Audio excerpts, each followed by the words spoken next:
भैया बहनों सुबाफीफ, आज हम पाठ 14 ठलुआ क्लब का प्रश्न क्रमांक 5वां, 6वां, चौथा, 7वां, 8वां अर्थात जितने प्रश्न हैं सब देखेंगे और हल कर लेंगे।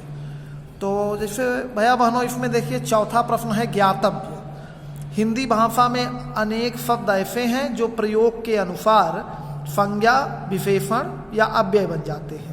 जैसे अच्छा, तो अच्छा एक शब्द है, संज्ञा इसकी कैसे होगी? अच्छों की संगति करो। विशेषण राम अच्छा अधिकारी है, ये विशेषण हो गया। संज्ञा की जो विशेषता बताए उसे विशेषण कहते हैं। अव्यय जिस पे कोई परिवर्तन ना हो। अच्छा तो तुम आ ही गए। तो इसी प्रकार निम्नांकित शब्दों को संज्ञा, सर्वनाम, विशेषण, अव्यय आदि वाक्य सहित दर्शाइए।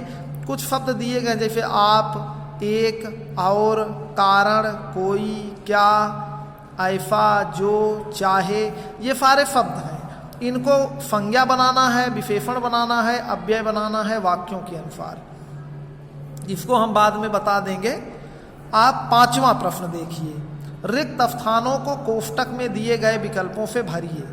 अब जैसे दिया गया है क्रिया के जिस रूप में की प्रधानता होती है उसे कर्मवाच्य कहते हैं। तो क्रिया के जिस रूप में कर्म की प्रधानता होगी उसे कर्मवाच्य कहेंगे। तो यहां आप कर्म भर देंगे।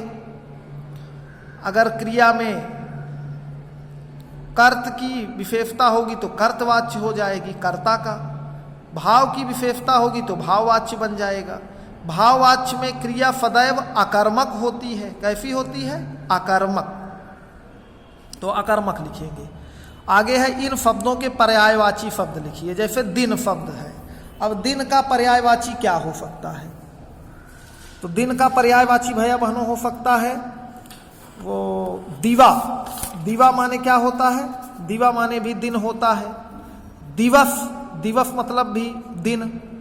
अहन, अहन माने भी दिन होता है। रात्रि है तो निशा, रात, रजनी। सूर्य, भानु, भास्कर, दिवाकर, दिनकर, कुछ भी आप पर्यायवाची लिख सकते हैं। चंद्रमा है तो शशि, चंद्र, मयंक, चंद्रमा का हो जाएगा। सवेरा है तो प्रातः, सुबह, भोर, अरुण, ये सब सवेरा का पर्यायवाची है। कुछ शब्द हैं जिनके विलोम लिखने हैं। तो भैया बहनों विलोम वाले शब्द जो हैं, दुख है। दुख का विलोम क्या होता है? सुख होता है। दुख का विलोम सुख। स्वतंत्र का परतंत्र होगा, परतंत्र। नूतन का पुरातन होगा। अल्पायु का दीर्घायु होगा। निराशा का आशा होगा। तो ये सारे विलोम शब्द हैं जो आपको दिया गया है। आगे है कुछ अन्य शब्द दिए गए हैं। आपको उन्हीं जैसे शब्दों को ढूंढ करके लिखना है। अब जैसे शब्द हैं डील डौल, यहां दिख नहीं रहा है आपको, ये देखिए शब्द लिखा है डील डौल। खाम खाह, मोटा ताजा, ठाट बाट। तो ऐसे आपको भी शब्द लिखने हैं। डील डौल शब्द के जैसा कुछ लिखना है, खाम खाह के जैसा लिखना है, मोटा ताजा, ठाट बाट। तो आप लिख सकते हैं खेल कूद, खेल कूद। जात पात, भेदभाव, बातचीत, मान जान, ये सारे शब्द उसी के हैं। आगे है इन शब्दों से उपसर्ग छांटिए। उपसर्ग माने जो मूल शब्द के पहले लग करके शब्द के अर्थ में परिवर्तन कर दें उसे हम मूल शब्द कहते हैं। लिखा है दुराचार, तो दुर धन आचार, तो दुर उपसर्ग हो गया। परोपकार में पर उपसर्ग हो गया, उपकार शब्द हो गया। अनुकरणीय में अन उपसर्ग हो गया, करणीय शब्द हो गया। प्रत्यावेदन में प्रति उपसर्ग हो गया, आवेदन शब्द हो गया। तो आपके शब्द हैं दुर, पर, अनु, प्रति। आगे के प्रश्न जो हैं उन्हें भी देख लिया जाए। आगे के शब्द हैं इनमें से भिन्न शब्द छांटिए। तो लिखा है दर्प माने घमंड होता है।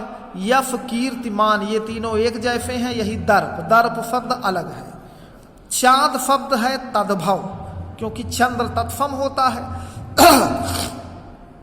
तो तद्भव हो जाएगा। उत्पीड़न का अर्थ है पीड़ा पहुंचाना। उत्पीड़न का अर्थ क्या हो जाएगा? पीड़ा पहुंचाना। कायर शब्द का विलोम साहसी, साहसी होगा। भ्रष्टाचार का संध विच्छेद भ्रष्ट धन आचार, तो भ्रष्टाचार हो जाएगा। उन्नति का विलोम अवनति होगा। यहां देखिए छात्रों के लिए है, पाठ का शीर्षक कोई और हो सकता है, सोच कर लिखिए। स्वाभिमान भी इसका शीर्षक हो सकता है। महाशय प्रवीण जी निर्धन होते हुए भी आत्मसम्मानी हैं। ऐसे साहित्य जगत के निर्धन अवस्था में जी रहे किसी अन्य लेखक की खोज कर उनका वर्णन कीजिए।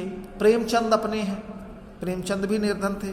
पाठ के अध्ययन के उपरांत आपको क्या अनुभव में आता है कि जीवन में किन किन बातों से कोई समझौता नहीं किया जा सकता? जीवन में अपने स्वाभिमान से, अपने मूल से, अपने कर्म से कभी भी हमको समझौता नहीं करना चाहिए। तो ऐसे ही समाज में आत्मसम्मानित जीवन जी रहे व्यक्तित्व खोज कर बच्चों से परिचित कराएं, ये काम भी हो सकता है। तो ये सब आपका पाठ था 14। इसमें एक प्रश्न यही नहीं बताया हूँ, इसको बता दूंगा 5 चौथा। बाकी ये आपका पाठ पूरा हो गया है। आप अपनी कॉपी में लिख लीजिएगा, याद करिएगा। किताब की व्यवस्था करके अपने मन से भी कुछ न कुछ रोज पढ़ा करें, तभी आपका अभ्यास होगा। धन्यवाद।